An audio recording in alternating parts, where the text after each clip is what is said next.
देशांतर रेखाएं यानी लॉन्गिट्यूड्स ऐसी रेखाएं जो भूमंडल पर उत्तर से दक्षिण परिकल्पित की गई हैं तथा उत्तरी एवं दक्षिणी ध्रुवों को जोड़ती हैं, देशांतर रेखाएं कहलाती हैं। इन रेखाओं की कुछ विशेषताएं होती हैं जो निम्न हैं। 1. ये सभी रेखाएं ध्रुवों पर एक ही बिंदु पर मिलती हैं। 2.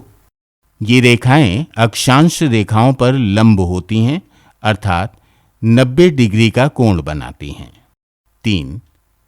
ये समय की विभाजक होती हैं। 4.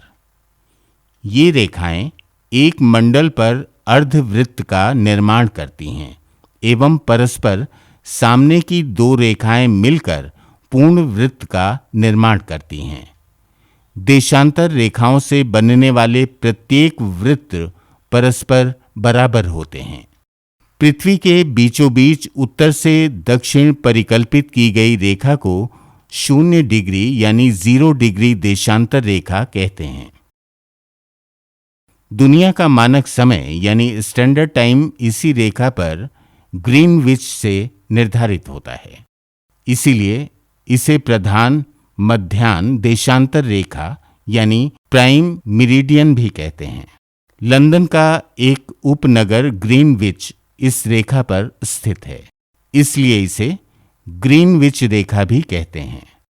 ग्रीनविच के समय को GMT यानी ग्रीनविच मेरिडियन टाइम कहते हैं। ग्रीनविच रेखा संपूर्ण भूमंडल को पूर्वी और पश्चिमी 2 बराबर गोलार्धों में विभक्त करती है। इस रेखा के पूर्व तरफ 180 देशांतर रेखाएं तथा पश्चिम तरफ भी 180 देशांतर रेखाएं खींची गई हैं। इस प्रकार देशांतर रेखाओं की कुल संख्या 360 है।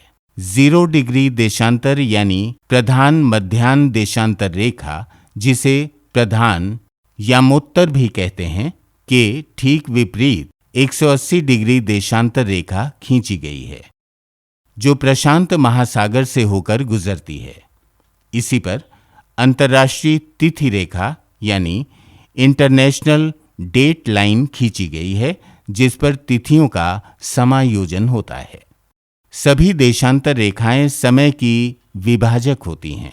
भूमध्य रेखा के प्रत्येक अंश पर एक देशांतर रेखा परिकल्पित की गई है और 2 समीपतम देशांतर रेखाओं के बीच का समय 4 मिनट के बराबर होता है, अर्थात 1 डिग्री बराबर 4 मिनट।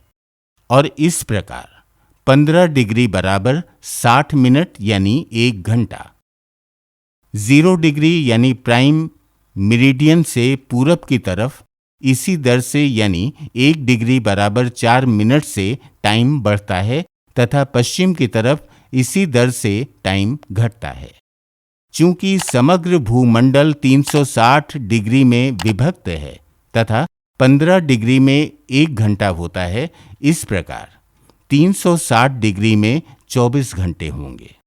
2 देशांतर रेखाओं के बीच में समय अंतराल सर्वत्र समान होता है, किंतु 2 निकटतम बिंदुओं के बीच अधिकतम दूरी अंतर्राष्ट्रीय तिथि रेखा पर होती है, क्योंकि अंतर्राष्ट्रीय तिथि रेखा को पार करने पर 24 घंटे का अंतर हो जाता है।